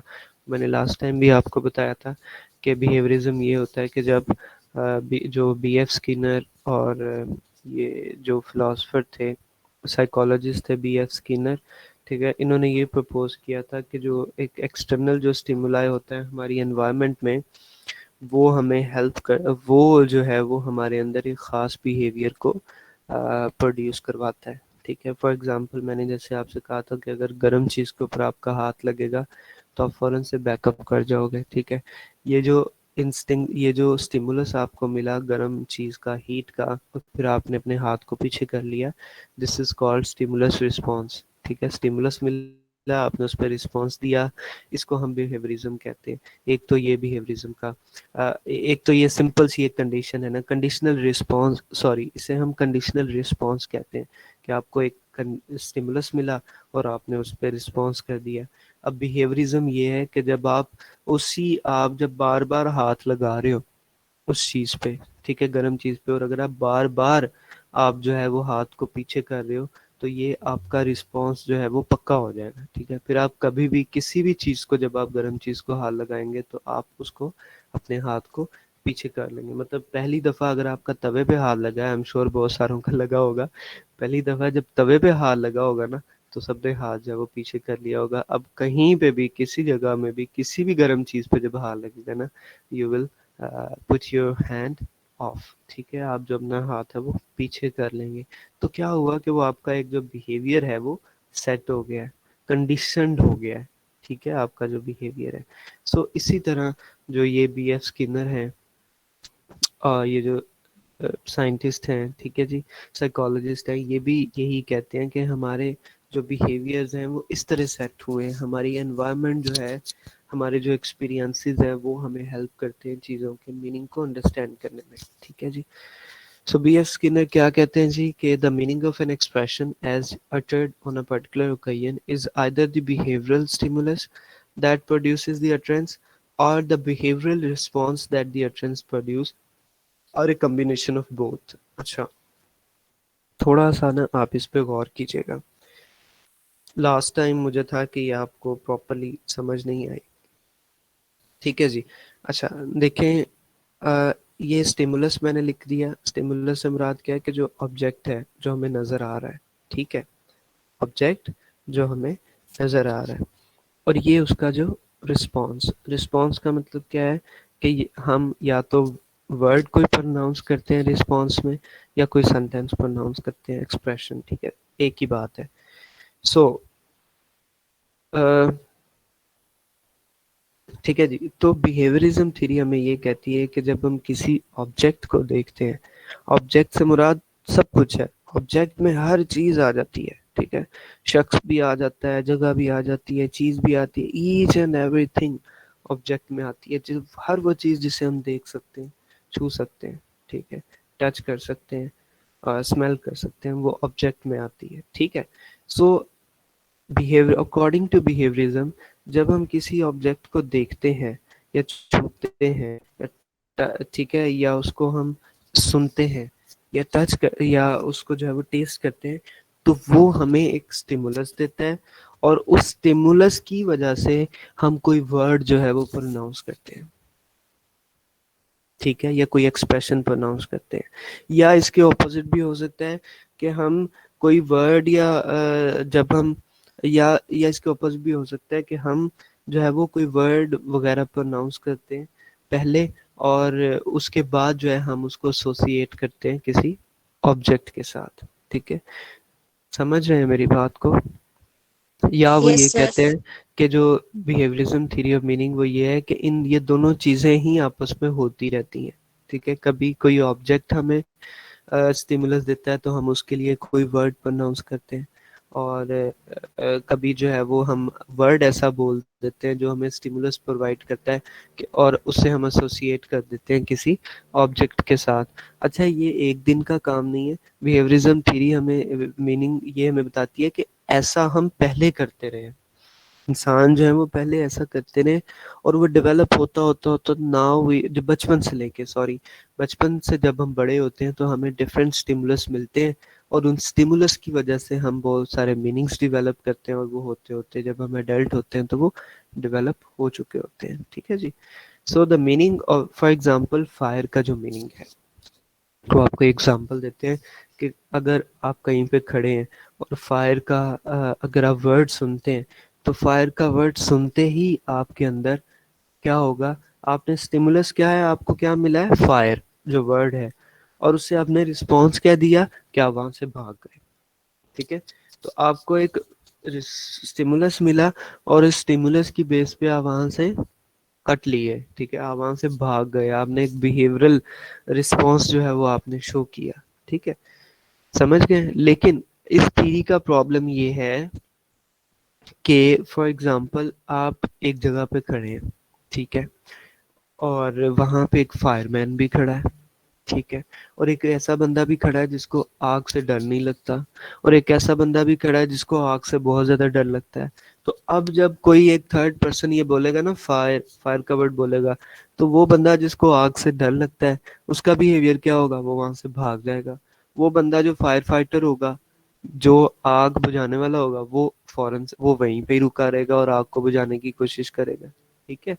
और एक बंदा जो बिल्कुल ही मतलब आउट ऑफ माइंड होगा, ठीक है, तो वो उसका जो बिहेवियरल रिस्पॉन्स है वो भी एक डिफरेंट होगा। तो अब आप देखें कि ऐसी सिचुएशंस में जो वर्ड फायर है वो डिफरेंट रिस्पॉन्स क्रिएट कर रही है इन डिफरेंट पर्सन्स, ठीक है, वर्ड सेम है लेकिन रिस्पॉन्स डिफरेंट बिहेवियरल शो हो रहा है। सो ये एक ऑब्जेक्शन है इस थ्योरी के ऊपर कि बिहेवियरिस्ट थ्योरी ऑफ मीनिंग जो है वो इन चीज़ों को एक्सप्लेन नहीं करती कि जो different person different behaviour show करते हैं एक ही स्टिमुलस पे, वो क्यों ऐसा क्यों है। तो ये बिहेवियरिज्म जो थ्योरी है वो इस को नहीं करती, ठीक है जी। और बिहेवियरिस्ट थ्योरी में जो वो कंपोजिशनैलिटी है उसका भी प्रॉब्लम है, उस पर भी ऑब्जेक्शन है। जैसे ब्राउन काउ मैंने आपको पहले बात की, अब अगर कोई वर्ड ब्राउन काउ अगर कोई वर्ड सुनता है कोई शख्स, और वो ये वर्ड सुन के भाग जाता है, ठीक है, लेकिन उससे जब अलग-अलग से ये वर्ड प्रोनाउंस किए जाते हैं, ब्राउन भी वो यूज करता होगा कभी ना कभी, और काउ का वर्ड भी यूज करता होगा, तब उसके अंदर ये फियर नहीं प्रोड्यूस होता जो ब्राउन काउ को सुन के होता है, ठीक है। सो इस चीज को भी कंपोजिशनैलिटी को भी ये बिहेवियरिज्म जो है वो पर उसको मतलब एक्सप्लेन नहीं करती, ये वाली जो थ्योरी है, ठीक है जी। यहाँ तक किसी का कोई क्वेश्चन? अच्छा, ये कह रहे हैं जी, सर अगर सब इंसान एक ही लैंग्वेज बोलते और समझ सकते तो कैसा होता? कभी कभी ऐसा लगता है कि हम सब लैंग्वेज के मारे हुए लोग हैं। देखें ऐसा ही है, लैंग्वेज सब लोग एक नहीं ना बोल सकते। अगर एक ही हम लैंग्वेज बोलते तो वो तो फिर एक मशीनों वाला हिसाब हो जाना था ना। असल में लैंग्वेज की, जैसे वो पीछे कौन बता रहा था, आई थिंक वो किसने बताया था जी कि, हाँ जी, वर्दा जैसे कह रही थी कि आर्बिट्रेरी जो है वो आर्बिट्रेरीनेस है मीनिंग में और उसके वर्ड में। इसी तरह लैंग्वेज की एक और जो करेक्टरिस्टिक है वो क्रिएटिविटी है, कि लैंग्वेज जो है उसमें क्रिएटिविटी बहुत ज़्यादा है। और आज जितने भी 7,000 जो हमारे पास लैंग्वेजेस हैं वो उसी क्रिएटिविटी की वजह से डेवलप हुई हैं। अगर ये हमारी लैंग्वेज में क्रिएटिविटी ना होती तो जितना भी आज नॉलेज डेवलप हुआ है वो ना हो सकता। कीप दैट इन माइंड, ठीक है। और आप जो कह रहे हैं कि एक ही लैंग्वेज बोलते हो समझते, तो ये बहुत ही ज़्यादा एक आइडियलाइज्ड किस्म की सिचुएशन आप एक्सप्लेन कर रहे हो, जबकि जो है वो ऐसा होना पॉसिबल नहीं है। हाँ ऐसा हो जाएगा, जैसे इंग्लिश जो है वो बहुत ज़्यादा रिप्लेस कर रही है, ठीक है। अभी मेरा ख्याल है कोई 1 बिलियन के करीब तो लोग हो ही गए होंगे जो इंग्लिश को बोलते हैं, और आगे आने वाले टाइम में इंग्लिश जो है would be one of the largest जो है वो लैंग्वेज होगी दुनिया के अंदर। तो ऐसा हो सकता है टाइम आए जब सारे लोग इंग्लिश बोलें, लेकिन आप ये सोचें कि उस वक्त इंग्लिश का क्या हाल होगा। क्या वो इंग्लिश वही रहेगी जो आज हम बोल रहे हैं? तो हर लैंग्वेज में एक एवोल्यूशन का प्रोसेस हो रहा है, उसमें चेंज आ रहा है, उसके वर्ड्स के मीनिंग में चेंज आ रहा है। मैं खुद हैरान हूँ कि इंग्लिश के अंदर कुछ, उर्दू के अंदर कुछ ऐसे वर्ड्स हैं जो कि मैं अभी आपको बोल नहीं सकता। उनके मीनिंग पास्ट में बहुत बुरे समझे जाते थे, लेकिन आजकल जो यंगस्टर्स हैं वो उनको बड़े फख्र से बोलते हैं, ठीक है। और इसी तरह अगर आप उर्दू डिक्शनरी देखें तो बहुत हमारी आम जुबान के कुछ वर्ड्स हैं उर्दू के, अगर मैं वो आपको बताऊं और आप उनका डिक्शनरी में मीनिंग देखो तो आप हैरान हो जाओगे कि उनके ये मीनिंग भी हो सकते हैं, ठीक है। जैसे इंग्लिश में जो मिस्ट्रेस का वर्ड है, हालांकि ये मिस्टर के ऑपोजिट है। मिस्टर हम कहते नहीं है किसी मेल को मिस्टर कहते हैं, बट इंग्लिश में जो मिस्ट्रेस है वो हम उर्दू में साहिब और साहिबा कहते हैं, लेकिन इंग्लिश में जो मिस्ट्रेस का वर्ड है ये अच्छा नहीं समझा जाता, और ये पिछले 500 साल से अच्छा नहीं समझा जाता और आज भी अच्छा नहीं समझा जाता। No English lady would like to be called as mistress. आप कभी भी उसको नहीं कह सकते, ठीक है, क्योंकि इसके जो कॉनोटेशनल मीनिंग है वो बहुत ही ज़्यादा बुरे हैं। अब उस वर्ड का तो कोई कसूर नहीं है ना मिस्टर्स का, मिस्टर सही चल रहा है, मिस्टर्स खराब हो गए, ठीक है। सो लैंग्वेज जो है वो चेंज होती है, और स्ट्रक्चरल मीनिंग अगर आपने देखना है कि स्ट्रक्चर में लैंग्वेज में कितना चेंज आया, तो आप चौसर की अंग्रेजी पढ़ के देख लें 14th सेंचुरी की, और आज की अंग्रेजी देख लें। There is a lot of differences between that, between the English of that time and today, ठीक है जी। तो एवोल्यूशन आ रही है, चेंजेस आ रही है लैंग्वेजेस में, और लैंग्वेजेस नई भी डेवलप हो रही हैं। सो एक ही लैंग्वेज अगर हम कहें ना कि पूरी दुनिया में, ऐसा नहीं हो सकता, क्योंकि लैंग्वेजेस क्रिएट भी हो रही हैं from those languages which are already in practice. जो हम बोल रहे हैं हम उसी से नई लैंग्वेजेस भी बना रहे हैं। Okay, so this approach has been influenced by the works of Watson, Bloomfield और स्किनर ने ये बिहेवियरिज्म की थ्योरी दी थी, and this is based on observational behaviour, ठीक है जी। और ऑब्जर्वेशनल बिहेवियर ही ज़्यादा जो है वो साइंटिफिक कहलाता है। एक्सक्यूज मी उसके सर। जी जी। सर फिर तो हम इन दोनों थेरीज को एनालाइज कर सकते हैं अपने एक्सपीरियंसेस की बेस पे।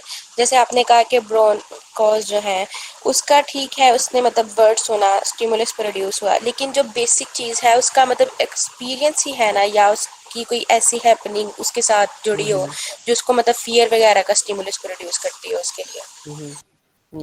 जी ऐसा ही है, लेकिन प्रॉब्लम इस चीज़ से है कि जब वो ब्राउन का वर्ड अलहदा से सुनता है किसी सेंटेंस में, या वो काऊ का वर्ड अलहदा से सुनता है किसी सेंटेंस में, तो फिर उसके अंदर ये फियर क्यों नहीं प्रोनाउंस होता?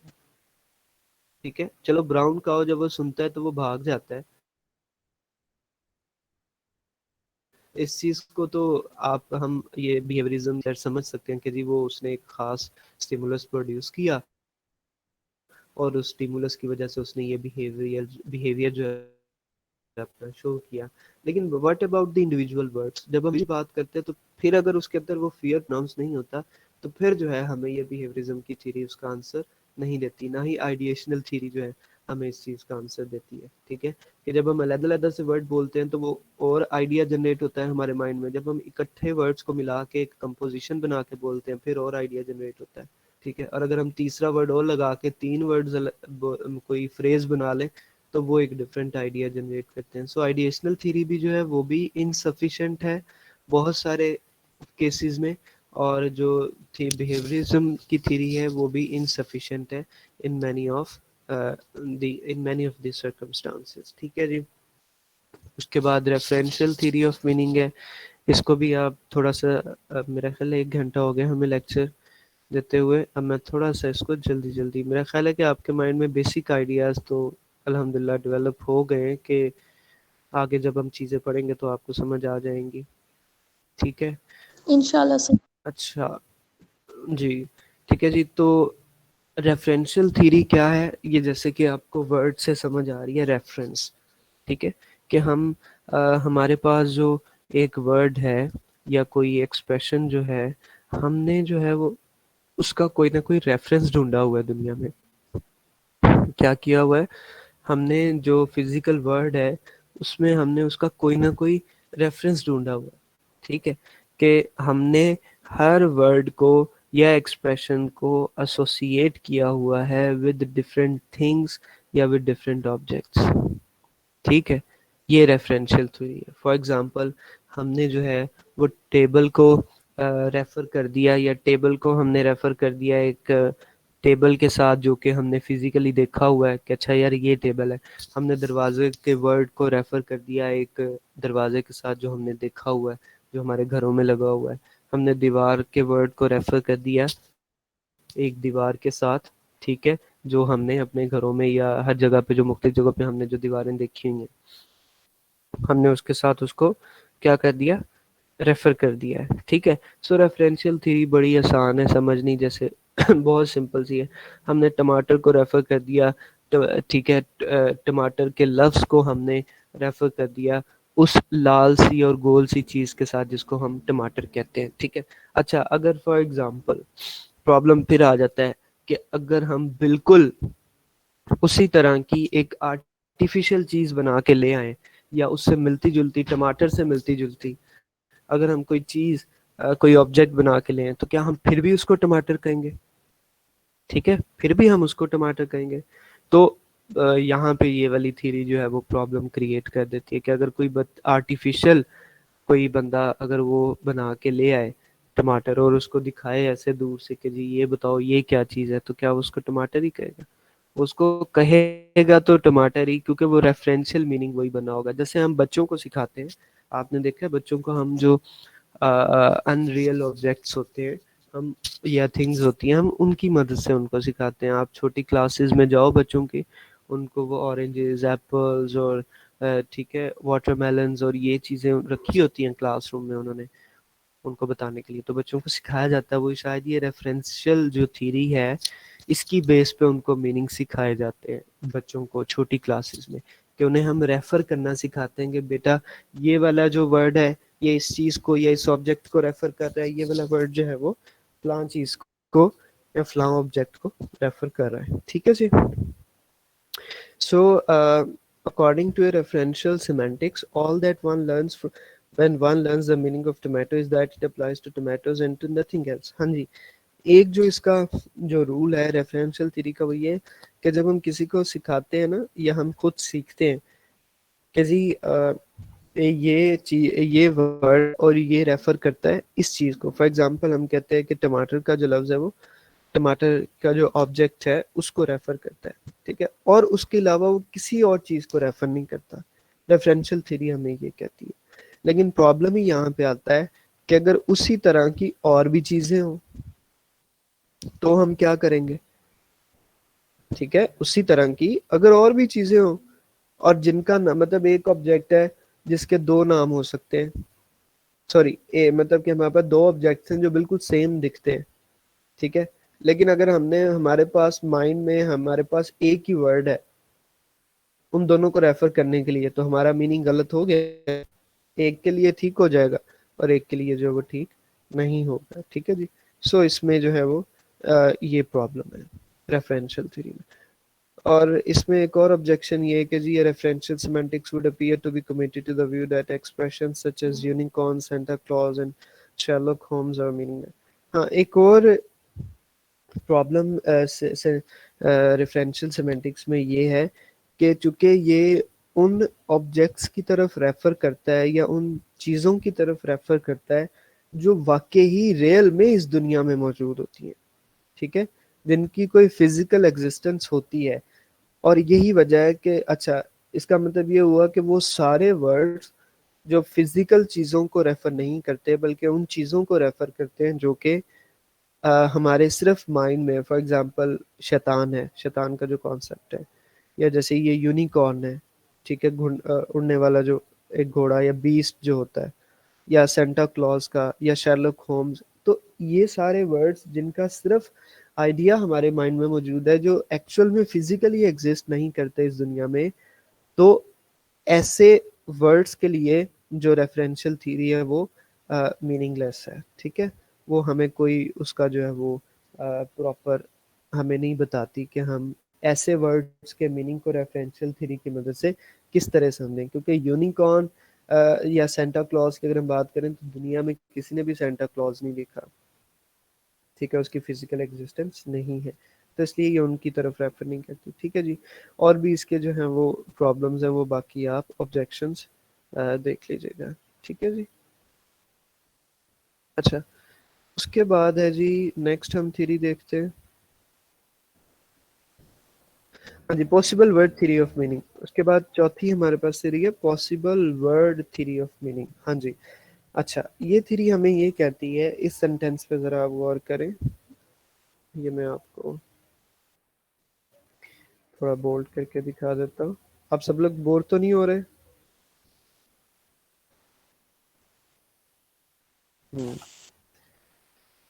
ठीक है जी। सेंटेंस पॉसिबल वर्ड थ्योरी हमें ये कहती है, पहले तो आप ये समझें कि एक जो सेंटेंस होता है ना, उसकी एक वैल्यू होती है, ठीक है, ट्रुथ वैल्यू होती है। मतलब जब आप कभी लॉजिक पढ़ेंगे ना आगे, आप शायद अरिस्टोटल वगैरह की आप स्टडी करें जो पोइटिक्स है उसकी किताब, और जब आप उसका बैकग्राउंड पढ़ेंगे, या आप मेरा ख्याल पढ़ चुके हैं लिटरेरी क्रिटिसिज्म, तो यस सर। उसमें जो लॉजिक की जो फिलॉसफी है उसमें हम ट्रुथ कंडीशन देखते हैं सेंटेंस की, कि आया सेंटेंस जो है वो उसके अंदर ट्रुथ कितना है, वो सच। अच्छा, ट्रुथ से मुराद जो है वो सिर्फ उसका सच होना, वो सच होने के मानों में नहीं है, ठीक है, एक जो झूठी बात की गई है वो भी सच्ची हो सकती है, ठीक है। सो ट्रुथ वैल्यू से मुराद जो है वो उसका स्ट्रक्चर है सेंटेंस का, ट्रुथ वैल्यू से मुराद उसका स्ट्रक्चर है सेंटेंस का। अच्छा, तो पॉसिबल वर्ड थ्योरी हमें ये कहती है कि कोई भी जो सेंटेंस है या जो एक्सप्रेशन है, कोई भी सेंटेंस है या एक्सप्रेशन है, वो उसको हम एसोसिएट कर देते हैं, उसको हम एसोसिएट कर देते हैं हर मतलब कि जितनी चीज़ों के साथ भी हम उसको एसोसिएट करना चाहते थे, हमने उसको एसोसिएट कर दिया और हमने उसका वो जो है ना वो मीनिंग बना दिया। फॉर एग्जांपल जैसे फास्ट का जो वर्ड है उसको हमने एसोसिएट कर दिया जी दौड़ने के साथ भी, तेज़ दौड़ने के साथ भी, उसको हमने एसोसिएट कर दिया रोज़े के साथ भी, ठीक है। और इसी तरह हमने मतलब पॉसिबली हम जितनी चीज़ों के साथ भी उस वर्ड को हम एसोसिएट कर सकते थे या उस एक्सप्रेशन को, फॉर एग्जांपल के मतलब हम कहते हैं दिस इज़ अ टेबल, अब इस एक्सप्रेशन या दिस इज़, अब ये जो दिस इज़ एक एक्सप्रेशन है, इसको हम जितने भी पॉसिबल चीज़ों के साथ एसोसिएट कर सकते थे हमने उसको कर दिया, ठीक है। तो इस तरह करके हमने क्या किया, चीज़ों के मीनिंग बनाए। पॉसिबल वर्ड थ्योरी हमें ये बताती है कि हमने डिफरेंट जो मीनिंग्स से डिफरेंट जो मीनिंग्स थे हमने उसको डिफरेंट चीज़ों के साथ एसोसिएट कर दिया, ठीक है, डिफरेंट ऑब्जेक्ट्स के साथ। और जब हमें लगा कि हमारे पास वर्ड्स की कमी है, ठीक है, जब हमें लगा कि हमारे पास मीनिंग की कमी है, तो हमने क्या किया, जब हमें लगा कि हमारे पास ऑब्जेक्ट्स की कमी है, तो हमने एक ही ऑब्जेक्ट को कई मीनिंग दे दिए, ठीक है, एक ही ऑब्जेक्ट को कई मीनिंग दे दिए। मैं आपको इसकी एग्जांपल देता हूँ, देखिए मतलब हमारे पास गूगल का वर्ड पहले नहीं था, ठीक है, गूगल का वर्ड पहले नहीं था, तो किसी बंदे ने या ये दो यंगस्टर्स थे जिन्होंने ये गूगल का वर्ड सोचा और इसको जो है वो उन्होंने वेबसाइट खरीदी और फिर उस वेबसाइट मतलब ये पहले ना तो फिजिकली ये वर्ड एग्जिस्ट करता था, ठीक है, तो हाँ मे बी गॉगल का वर्ड मौजूद हो, ठीक है, गॉगल का वर्ड मौजूद हो, उसी से ही इन्होंने बनाया हो, उन्होंने एसोसिएट कर दिया इसको कंपनी के साथ और फिर उन्होंने फिर आगे फर्दर जाते जाते मजीद गूगल की वजह से डिफरेंट नए जो वर्ड्स थे वो बनते गए, ठीक है, जैसे जैसे ऑब्जेक्ट्स क्रिएट होते गए दुनिया में, मतलब कोई एक ऐसी मशीन अगर कोई बंदा बना ले जो आज से पहले ना किसी ने सुनी है ना देखी है, तो जब वो उसका कोई नाम रखेगा तो वो वही नाम रखेगा जो ऑलरेडी कहीं ना कहीं पे यूज हुआ होगा और वो उसको थोड़ा बहुत मॉडिफाई करके चेंज करके वो कोई ना कोई नया नाम जो है उसको दे देगा, ठीक है जी। सो पॉसिबल वर्ड थ्योरी हमें ये बताती है, इसकी हम डेफिनेशन पढ़ते हैं। The meaning of an expression is determined not only by what it applies to in the actual word but also by what it would apply to in different possible words। वही बात है कि किसी expression का जो meaning है वो सिर्फ किसी एक चीज के ऊपर हम अप्लाई नहीं करते, ठीक है, वो हमने क्या किया कि हमने पॉसिबली जितनी भी ऑब्जेक्ट्स के साथ हम उस मीनिंग को एसोसिएट कर सकते थे हमने कर दिया। हमने कहा इस चीज का मतलब भी यही है, फलां चीज का मतलब भी यही है, फलां चीज का मतलब भी यही है। सो हमने पॉसिबली जितने भी ऑब्जेक्ट्स हो सकते थे हमने उनके साथ एक वर्ड को या एक एक्सप्रेशन को एसोसिएट कर दिया। This is called possible word theory और इस तरह हमारे पास आज जो लैंग्वेज है उनके मीनिंग्स हैं वो डेवलप हुए, ठीक है। सो ये जो जितने भी थ्योरीज हैं ये हमें आंसर देती हैं कि जो आज हम जो मीनिंग इतने ज़्यादा जो हमारे पास मौजूद है वो कैसे डेवलप हुए, ठीक है। So according to word possible word semantics the meaning of a proper और common noun is a function from possible words to individual are things given a possible word as input and the meaning returns that output the individual are thing that the noun applies into that word। वही बात है कि जो theory हमें बताती है कि जो हमारे पास प्रॉपर और कॉमन नाउन्स होते हैं, जैसे प्रॉपर नाउन हमारे पास कैसे है, किसी भी चीज़ का नाम, जैसे इस्लामाबाद जो है it's a proper noun. Common noun city जैसे सपोज कर ले। सो कॉमन नाउन या प्रॉपर नाउन जो है वो हमें जो है वो एक मीनिंग प्रोवाइड करता है, एक फंक्शन प्रोवाइड करता है जिसको हम एसोसिएट करते हैं with certain objects in the words, ठीक है जी। अच्छा जी, इस पे भी अब हमारे पास ऑब्जेक्शंस हैं वो आप देख लीजिए, अगर आपको समझ ना आए तो हम उसको एक्सप्लेन बाद में करेंगे। फिर है जी हमारे पास Fregean theory of meaning. Fregean according to Frege the meaning of an expression consists of two elements। अच्छा, अब ये भी तकरीबन जो है ना वो रेफरेंशियल जो भी हमने थ्योरी पढ़ी है उसके साथ ये मिलती जुलती ये थ्योरी है, ठीक है, जो पीछे हमने रेफरेंशियल पढ़ी है। तो फ्रीज ये कहता है कि कोई भी हमारे पास कोई भी हमारे पास जो एक्सप्रेशन है, ठीक है, कोई भी हमारे पास, अच्छा ये एक्सप्रेशन के वर्ड से आपने कंफ्यूज नहीं होना, एक्सप्रेशन वर्ड सेंटेंस, ठीक है, फ्रेज, ये सब के मीनिंग सेम है। सो फ्रीजियन की थ्योरी के मुताबिक कोई भी जो एक्सप्रेशन हम बोलते हैं, कोई वर्ड या सेंटेंस हम जो बोलते हैं उसके अंदर दो चीजें होती हैं, उसके अंदर एक रेफरेंट होता है और उसकी एक सेंस होती है। अच्छा, ये थ्योरी जो है वो थोड़ी सी सेंसिबल लगती है मीनिंग को एक्सप्लेन करने के लिए, ठीक है। सो क्या कहा मैंने कि कोई भी एक्सप्रेशन जो हम यूज करते हैं उसमें एक तो रेफरेंट होता है और एक उसकी सेंस होती है। अच्छा, ये दोनों मिलके जो है ना, रेफरेंट और सेंस मिलके उस सेंटेंस की ट्रुथ वैल्यू जो है वो ट्रुथ वैल्यू उस सेंटेंस की उसको जो है वो डिसाइड करती है कि आया इसके अंदर ट्रुथ वैल्यू मौजूद है सेंटेंस के अंदर या नहीं है।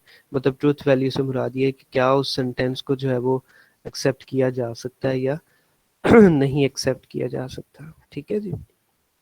अच्छा, तो रेफरेंट क्या है?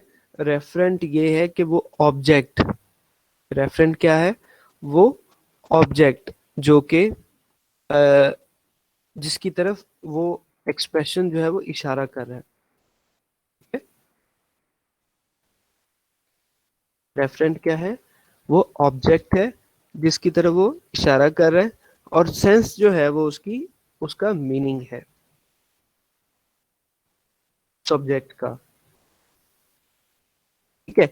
सो अब आपको ये समझ आ रही होगी कि जो एक एक्सप्रेशन है उसके जो है वो रेफरेंट तो बहुत सारे हो सकते हैं। ठीक है, उसके रेफरेंट बहुत सारे हो सकते हैं। मतलब एक एक हमारे पास एक्सप्रेशन है, सपोज करें हम एक्सप्रेशन कहते हैं जी राउंड। एक्सप्रेशन है हमारे पास क्या, राउंड। अब ये जो एक्सप्रेशन है हमारे पास राउंड, ठीक है। अब ये राउंड के जो रेफरेंट्स हैं वो बहुत सारी चीजें हो सकती हैं। अब बहुत सारी चीजें राउंड हो सकती हैं, ठीक है। मून जो है वो राउंड है, ठीक है। इसके अलावा कोई टेबल राउंड हो सकता है। So there could be a lot of different reference, ठीक है, जिनकी तरफ ये जो एक्सप्रेशन राउंड है वो इशारा कर रहा है। लेकिन क्या उन सब की सेंस सेम हो सकती है, बताएं।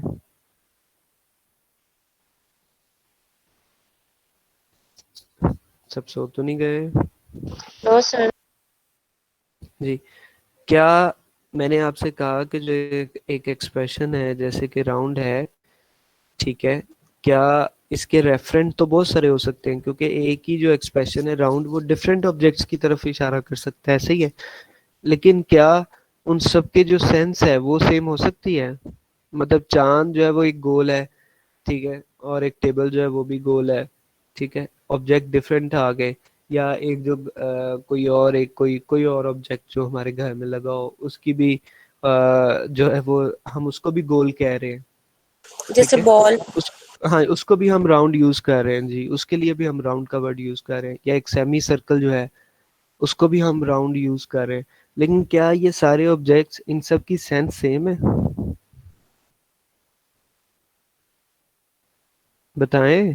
No sir. नहीं, हाँ जी, उन सब की जो सेंस है वो सेम नहीं है। इसका मतलब ये हुआ कि जो थ्योरी है हमें ये बताती है कि एक्सप्रेशन के जो रेफरेंस हैं वो डिफरेंट हो सकते हैं। A single expression can refer to many a single expression can refer to many objects, ठीक है, but to different meanings, उनके different सॉरी टू, देखें एक ही एक्सप्रेशन जो है वो एक ही रेफरेंट की तरफ भी इशारा कर सकता है, और उसके सॉरी एक जो एक्सप्रेशन है वो डिफरेंट रेफरेंस की तरफ इशारा कर सकता है, ठीक है। और उन सब के जो है वो मीनिंग जो है वो डिफरेंट हो सकते हैं या सेम हो सकते हैं, ठीक है। मतलब ये है कि एक रेफरेंट हो तो उसके मीनिंग सॉरी एक मीनिंग एक सेंस हो तो उसके जो है वो रेफरेंट एक ही होगा। लेकिन अगर डिफरेंट रेफरेंस हो तो उसके जो मीनिंग्स है वो डिफरेंट ही होंगे या सेम भी हो सकते हैं, ठीक है जी।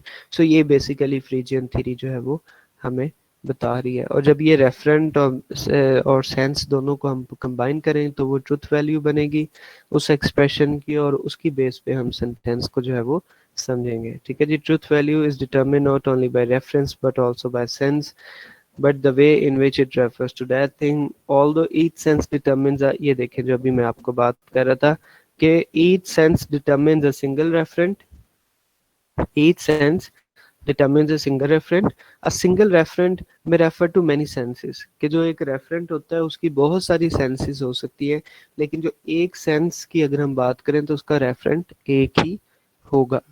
ठीक है जी। उसके बाद हमारे पास वेरिफिकेशनिस्ट थ्योरी ऑफ मीनिंग है। वेरिफिकेशनिस्ट थ्योरी हमें ये कहती है, this theory is more like the behaviourism theory of meaning, ठीक है। ये तकरीबन तकरीबन उसके साथ मिलती है। जस्ट इसमें उन्होंने जो वर्ड यूज किया वो ये यूज किया है कि हमारे जो एक्सपीरियंसेस होते हैं, ठीक है, हम जो कोई भी जो हम एक्सप्रेशन यूज करते हैं, वर्ड यूज करते हैं, सेंटेंस यूज करते हैं, वो डेवलप हुआ होता है on the basis of our past experience. वो हमारे एक्सपीरियंस की बेस पे डेवलप हुआ होता है, ठीक है। सो और ये इसको ज्यादातर जो इसको जो पेश किया था वो लॉजिकल पॉजिटिविस्ट ने किया था। लॉजिकल पॉजिटिविस्ट से मुराद ये है कि वो लोग जो साइंस को और एम्पिरिसिज्म को और एक्सपेरिमेंटेशन को, इन चीज़ों को जो बहुत ज़्यादा प्रेफर करते हैं, ठीक है, जो इनको जो है वो आगे रखते हैं कि जी साइंटिफिक, जो जिनका माइंड जो है वो साइंटिफिक होता है, ठीक है। सो वो ये कहते हैं the meaning of a sentence is given by an account of the experiences on the basis of which the sentence could be verified, ठीक है। वो कहते हैं कि हमने जितने भी सेंटेंसेस इंसानों ने सीखे हैं, जो लैंग्वेज हमने डेवलप की है, डिफरेंट सेंटेंसेस, वो हमने बार बार जो एक्सपीरियंस किए हैं उनकी बेस पे हमने वो डेवलप किए हैं, ठीक है। कि हमारे पास अगर हम कोई सेंटेंस बोलते हैं तो वो सेंटेंस जो है वो हमने एक्सपीरियंस की बेस पे हमने वो वेरीफाई किया है, और उसके मीनिंग को हमने एक्सपीरियंस की बेस पे वेरीफाई किया है, ठीक है। मतलब और जिन जिन सेंटेंसेस को हमने एक्सपीरियंस की बेस पे, जब हम बड़े होते हैं तो जिन सेंटेंसेस को हम वेरीफाई कर देते हैं on the basis of experience, हम उनको एक्सेप्ट कर लेते हैं और बाकियों को हम रिजेक्ट कर लेते हैं, ठीक है। फॉर एग्जांपल अगर बच्चा जब पैदा होता है, थोड़ा बड़ा होना शुरू होता है, मतलब 1.5 साल 2 साल का होता है, तो वो डिफरेंट तरह के एक्सप्रेशंस वगैरह यूज़ करता है। अब उसमें से बहुत सारे एक्सप्रेशन ऐसे होते हैं जिसको वो वेरीफाई नहीं कर रहा होता on the basis of experience. मतलब वो बोलता है मानी और माँ उसको बार बार उसको पानी कहती है, ठीक है। तो वो जैसे जैसे उसका एक्सपीरियंस बढ़ता है वो मानी के वर्ड को छोड़ देता है और पानी को अडॉप्ट कर लेता है, ठीक है। So this is called verification theory of meaning, कि हम on the basis of our experiences we actually verify certain sentences, we actually verify the meaning of certain sentences and we reject the meaning of some other sentences, ठीक है। जो accept हम कर लेते हैं उनको हम मान लेते हैं और उनको यूज़ करना शुरू कर देते हैं, and the rest of this sentences are rejected, क्योंकि हम उन्हें वेरीफाई नहीं कर पा रहे होते हैं, ठीक है। So this is basically this theory talks about the relationship between language and experience, ठीक है। ये लैंग्वेज और एक्सपीरियंस के हिसाब से है कि some sentences have meaning because they are definable terms of other sentences, but ultimately there must be certain basic sentences what the logical positive is called observation sentence। देखिए ये थ्योरी हमें ये कहती है कि कुछ सेंटेंसेस, बहुत सारे सेंटेंसेस ऐसे हैं जिन्हें हम वेरीफाई करते हैं on the basis of some other sentences, ठीक है। और जिन सेंटेंसेस को हम वेरीफाई नहीं कर पाते, जिन्हें हम यूज़ नहीं कर पाते कहीं पे, वो हम छोड़ देते हैं, ठीक है। उनको हम एक्सेप्ट नहीं करते, और कुछ जो होते हैं उन्हें हम एक्सेप्ट कर लेते हैं क्योंकि वो वेरीफाई हो चुके होते हैं on the basis of our experience, ठीक है। और उस फिर ये थ्योरी ये भी हमें बताती है कि हर लैंग्वेज में कुछ ऐसे सेंटेंसेस होते हैं जो बहुत ज़्यादा बेसिक होते हैं, जिनको हम रिजेक्ट नहीं कर सकते, वो मौजूद होना उनका ज़रूरी है, उनकी बेसिस पे हम बाकी सेंटेंसेस को जो है वो वेरीफाई करते हैं। और ऐसे सेंटेंसेस जो बेसिक सेंटेंसेस हों उन्हें हम ऑब्जर्वेशन सेंटेंसेस कहते हैं, वो हर लैंग्वेज में तकरीबन अकॉर्डिंग टू दिस थ्योरी वो मौजूद होते हैं। इसी तरह इस पे कुछ ऑब्जेक्शंस हैं वो आप पढ़ लीजिएगा, ठीक है। उसके बाद बस ये थोड़ी सी रह गई जी, truth conditional theory of meaning है। ट्रूथ कंडीशनल थ्योरी का मतलब ये है कि अगर जो है वो एक एक सेंटेंस है या एक जो एक्सप्रेशन है उसका जो मीनिंग है, अगर तो वो ट्रूथ कंडीशंस को फॉलो कर रहा है, अगर तो वो ट्रूथ कंडीशंस पे पूरा हो रहा है, तो फिर जो है वो मीनिंगफुल होगा, अदरवाइज वो मीनिंगफुल नहीं होगा कोई भी एक्सप्रेशन जो है, ठीक है। जैसे कि ये मैं इसको पढ़ता हूँ कि Davidson attempted to account for meaning not in terms of behaviour but on the basis of truth. Truth की बेस पे ये जो थ्योरी है इसको पेश किया गया है, which is by then had become more logically tractable than meaning because of the work in 1930 by the Polish logician Alfred Tarski, ठीक है। Tarski defined truth for formal languages in terms of a relation of satisfaction between the constituents of a sentence and sequence of objects. Truth is thereby determined systematically by the satisfaction of sequential constituents। देखिए ये जो truth condition है, truth conditional theory है, इसका मतलब truth condition का मतलब ये नहीं है कि उसके अंदर सच होना चाहिए, उसके मायने मतलब एक बंदा जो झूठ बोल रहा है, ठीक है, उसके मीनिंग में अगर झूठ है तो वो ट्रुथ कंडीशन पे पूरा नहीं उतरता, और एक बंदा जो है वो सच बोल रहा है तो वो पूरा, ऐसी कोई बात नहीं है। ये थ्योरी हमें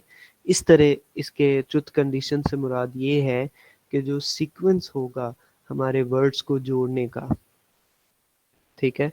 फॉर एग्जांपल मैं कहता हूँ जी कि अली गोज टू स्कूल, अभी एक सीक्वेंस है कि शुरू में अली लगाया, सब्जेक्ट लगाया, फिर गोज लगाया, वर्ब है, फिर लास्ट में ऑब्जेक्ट लगाया, ये एक सीक्वेंस है। हम एक सीक्वेंस फॉलो कर रहे हैं, एक मैथमेटिकल, एक लॉजिकल सीक्वेंस हम फॉलो कर रहे हैं, ठीक है, इस सेंटेंस को प्रोनाउंस करने में। सो ये ट्रुथ कंडीशनल पे पूरा उतर रहा है, ठीक है, क्योंकि ये एक लॉजिकल और मैथमेटिकल एक फॉर्मेट में है हमारा जो सेंटेंस है। इसके जो कॉन्स्टिट्यूएंट्स हैं, अली है, गोज है, स्कूल है, ये एक ऑर्डर में है, एक तरतीब में है, ठीक है। सो ये ट्रुथ कंडीशनल पे पूरा उतर है। सो ये थ्योरी हमें ये बताती है कि वो सेंटेंसेस जो सिक्वेंशली या लॉजिकली या मैथमेटिकली एक एक पूरा उतरते हैं ना ट्रुथ कंडीशन में, कि उनका सीक्वेंस सही है। अच्छा, अगर मैं इसी सेंटेंस को ऐसे कर दूं कि school Ali, school goes Ali, suppose करें, तो यहाँ पे मैंने इसके सीक्वेंस को चेंज कर दिया, इसके मैथमेटिकल सीक्वेंस को चेंज कर दिया, तो क्या अब ये ट्रुथ कंडीशन पे पूरा हो रहा है? नहीं हो रहा, ठीक है। सो अकॉर्डिंग टू टार्स्की, जो कि एक लॉजिशियन थे, according to him truth condition जो है वो सेंटेंस का जो सीक्वेंस है वो डिसाइड करता है। सो जो truth conditional theory of meaning है कि जो तो होंगे सिक्वेंशियल जो ऐसे सेंटेंसेस जो कि एक सीक्वेंस पे बेस करते होंगे, एक लॉजिकल एक मैथमेटिकल ऑर्डर में होंगे, वही सेंटेंस जो है वो मीनिंग देंगे और उन्हीं के मीनिंग को हम समझ पाएंगे। बाकी जितने होंगे हम उन्हें रिजेक्ट कर देंगे, ठीक है। सो ये थ्योरी हमें ये भी बताती है कि वो सेंटेंसेस जो कि ट्रुथ कंडीशन पे बेस करते थे उनके मीनिंग्स डेवलप हो गए, जो बाकी थे उनके मीनिंग्स डेवलप नहीं हुए, ठीक है जी। इसको आप पढ़ लीजिएगा मज़ीद, इस पे ये क्रिटिसिज्म भी है। ये थोड़े से मुश्किल कॉन्सेप्ट्स हैं, आपको थोड़ी मेहनत करनी पड़ेगी, बट ये बहुत ही बेसिक कॉन्सेप्ट्स हैं। ये आपको आगे जाके बहुत ही ज़्यादा हेल्प आउट करेंगे, बहुत ज़्यादा, ठीक है जी। उसके बाद है जी कॉन्सेप्चुअल रोल थ्योरी। बस ये हमारे पास आई थिंक दो रह गई हैं, ग्राइसियन है and the usage theory of meaning. अच्छा जी, conceptual role theory of meaning ये है कि in order to avoid having to distinguish between meaning and character, some philosophers include Gilbert Harman and Ned Block have recommended supplementing a theory of truth with what is called a conceptual role semantics. Conceptual role semantics, इसके और भी कई नाम है conceptual role semantics के। इसको हम cognitive role semantics भी कहते हैं, इसको हम computational role भी कहते हैं, इसको हम inferential role semantics भी कहते हैं। According to this approach, the meaning of an expression for a speaker is the same as its conceptual role is the meaning of an expression for a speaker is the same as its conceptual role in the speaker's mental life. अच्छा जी, ये देखें, जैसे हमने जो वो जो आइडिएशनल theory थी उसमें हमने ये कहा था कि जो कोई भी वर्ड जो है उसका जो आइडिया है वो हमारे माइंड में मौजूद होता है। अब ये हम बात कर रहे हैं, कॉन्सेप्ट की बात कर रहे हैं कि कोई भी एक्सप्रेशन या वर्ड हम जो यूज़ करते हैं उसका जो कॉन्सेप्ट होता है वो हमारे माइंड में मौजूद होता है, ठीक है। वो फिजिकली एग्जिस्ट नहीं करता, उसका उस वर्ड से कोई मतलब नहीं होता, बल्कि वो हमारा जो मेंटल लेक्सिकॉन है। मतलब अभी एक कॉन्सेप्ट की बात हो, वहाँ पे सिर्फ एक आइडिया था, वो आइडिया थोड़ा वेग होता है, ठीक है, वो इतना क्लियर नहीं होता।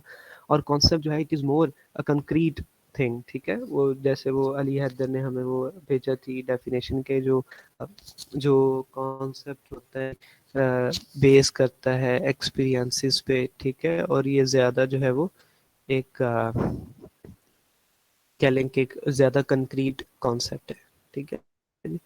हाँ जी, बस ये थोड़ा इसको अभी हम कंप्लीट करते हैं, थोड़ा सा रह गया रेहान, ठीक है जी। ओके, ठीक है जी, ये मैं जस्ट आपको इतना इसका एक्सप्लेन कर देता हूँ, बाकी जब आप ये खुद पढ़ेंगे तो आपको समझ आ जाएगी। उसके बाद ग्राइसियन थ्योरी ऑफ मीनिंग है। ग्राइसियन थ्योरी ऑफ मीनिंग है जी के that the meaning of a sentence can be understood in terms of a speakers intention to induce a belief in the hearer by means of the hearer's recognition of that intention। ये जो concept है ये थोड़ा सा जो है ना एक थोड़ा अजीब सा कॉन्सेप्ट है। इसको आपको समझने में पहले तो आपको ये पता होना चाहिए कि बिलीफ क्या होता है, कि मैं मतलब जिसको हम एतकाद कहते हैं, ईमान कहते हैं, किसी चीज़ पे यकीन रखना कहते हैं। सो ग्राइस का ये जो थ्योरी ऑफ मीनिंग है ये हमें कहती है कि हम जो सेंटेंस समझते हैं ना, जो हम किसी दूसरे का जो हम सेंटेंस का जो मीनिंग समझते हैं वो दो चीज़ों पे बेस करता है। वो बोलने वाले की नीयत पे बेस करता है और सुनने वाले के बिलीफ पे बेस करता है। ठीक है, समझ रहे हैं क्या मैंने कहा कि intentions to induce a belief in the, sorry ये जो मीनिंग है किसी सेंटेंस का, ये बेस करता है बोलने वाले की इंटेंशन पे और उसके बिलीफ पे कि वो जो है वो क्या समझाना चाह रहा है, वो क्या मीनिंग देना चाह रहा है, वो क्या बिलीफ देना चाह रहा है उसको, हेरर को। ठीक है, सो ये इस चीज़ पे बेस करता है। ये बहुत आसान है। ग्राइस थ्योरी ऑफ मीनिंग जो है इसको हम आगे प्रैग्मेटिक्स में भी पढ़ेंगे। ग्राइस के जो प्रिंसिपल्स हैं कन्वर्सेशन के, मैक्सिम्स हैं, हम उनको भी प्रैग्मेटिक्स में दोबारा से स्टडी करेंगे। ठीक है, सो यहाँ पे आप सिर्फ इतना समझें कि ग्राइस ये कहता है कि जो मीनिंग है किसी सेंटेंस का उसको समझा जा सकता है on the basis of the intention of the speaker and on the basis of the belief and intention of the speaker। लेकिन क्या आपको लगता है, आप मुझे जवाब दें, कि हम किसी स्पीकर की, बोलने वाले की जो इंटेंशन है, ठीक है, वो हम समझ सकते हैं, या उसका बिलीफ जो है हम उस तक पहुंच सकते हैं? बताएं जी, हम नीयत तक पहुंच नो सकते हैं? सर, नो हम सर। कभी भी नहीं पहुंच सकते। सो जब हम किसी की इंटेंशन तक नहीं पहुंच सकते और उसके बिलीफ तक हम नहीं पहुंच सकते, ठीक है, तो हम जो है वो एग्जैक्ट मीनिंग तक भी नहीं पहुंच सकते। लास्ट हमारे पास जो थ्योरी है वो है the uses theory of meaning. The German scholar Wittgenstein 1953 में develop this theory. It has been elaborated by J Firth and M A Halliday. Halliday जो हैं ये बहुत फेमस फिलोसफर्स हैं और इन्होंने बहुत ज़्यादा लिंग्विस्टिक्स में काम किया, स्पेशली डिस्कोर्स में इनका बहुत ज़्यादा काम है हॉलीडे का। The usage theory is also refer to as the contextual और operational theory of meaning. Uses, जैसे कि आपको ये वर्ड से पता चल रहा है कि ये यूज से है, ठीक है, किसी वर्ड को यूज करने से है। So the major motivation was fear that the meaning of certain classes of words could be lost if meaning were treated as just and। अच्छा, ये थ्योरी हमें ये बताती है कि हमने जैसे जैसे जिस वर्ड को हमने जिस कॉन्टेक्स्ट में यूज किया वो उसका मीनिंग बन गया। ठीक है, क्या मैंने कहा कि जिस वर्ड को या जिस एक्सप्रेशन को हमने जिस कॉन्सेप्ट में जिस कॉन्टेक्स्ट में हमने यूज किया, जिस जगह पे जिस माहौल में हमने यूज किया, वही उसका मीनिंग जो है वो ग्रेजुअली डेवलप हो गया। मतलब ये वही बात है कि जिसने चेयर को चेयर कहा पहली दफा, बस वही मीनिंग डेवलप हो गया, क्योंकि उसने उसको कह दिया तो वही मीनिंग जो है वो आगे डेवलप हो गया। जिसने जो चेयर को, जिसने जो टेबल को टेबल कहा, जिस जगह पे हो गया, मतलब एक टेबल बनाया किसी ने और उसने उसका नाम जो है वो टेबल रख दिया उसके यूज के मुताबिक जो उसको समझ आया, एंड देन वो जो उसका जो मीनिंग है वो डेवलप हो गया। आगे भी इस तरह मीनिंग डेवलप हो रहे हैं। मतलब हम कोई चीज़ नहीं बनाते हैं, सपोज करें, तो आपने देखा ये मुख्तलिफ कंपनीज जो है वो मुख्तलिफ जो प्रोडक्ट्स के नेम्स रखती है वो इसी तरह रखती है। मतलब एक कोई एक प्रोडक्ट बनाई और उसके यूज़ के मुताबिक उसका कोई नया नाम जो है वो सजेस्ट कर दिया। ठीक है, जब वो नाम रख दिया तो वही नाम आगे चल पड़ा। So this is called the usage theory of meaning के यूज़ के मुताबिक। ठीक है जी, समझ आ गई यहाँ तक सबको? कोई क्वेश्चन है तो पूछ ले, बस ये हमने यहाँ तक पढ़ लिया है। ठीक है, थ्री पर्सपेक्टिव्स ऑन मीनिंग, ये हम यहाँ से नेक्स्ट लेक्चर में स्टार्ट करेंगे और उसके बाद हम आगे जो हमारा जो काम है सिमेंटिक्स में वो थोड़ा इजी है, कंपैरेटिवली काफ़ी इजी है। ठीक है ओके सर। जी। क्लास कैसा लगा आज का लेक्चर? समझ आई कुछ चीज़ें? कोई दिमाग खुला है? Yes sir, it was good.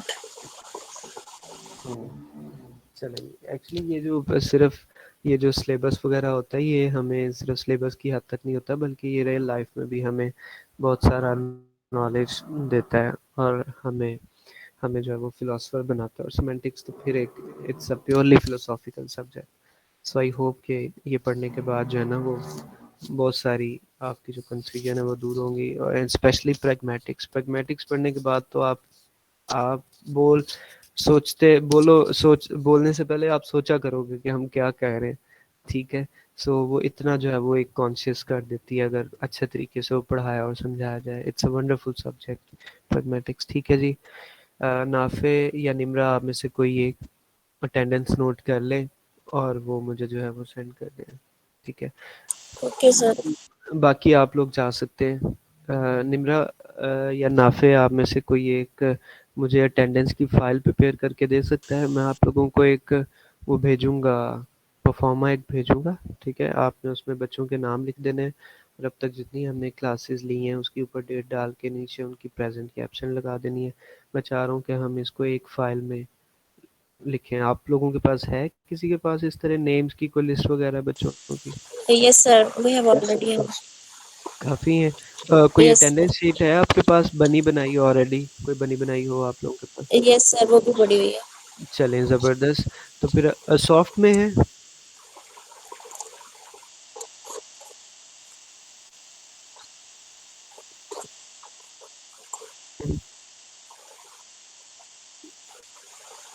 चलो, अगर कोई बात नहीं, अगर सॉफ्ट में नहीं है तो आप ऐसा करें ना, आप उसको फ़ोटोकॉपी करवा लें और आप उसी पे प्रेज़ेंट एब्सेंट लगा दिया करें, ठीक है? आप उसी पे फ़ाइल बना लें। अभी तक आपने जितनी भी हमारी क्लासेस हुई है ना, आप सब ने उसकी लगा देनी है, ठीक है? Okay, sir. हाँ, लगा के तो मुझे आपने, बल्कि ऐसा किया करें, अटेंडेंस आप खुद लगाया करें। ये अटेंडेंस मैं आपसे सेमेस्टर के लास्ट में ले लूँगा, ठीक है? हो सकता है ऐसे? पॉसिबल है?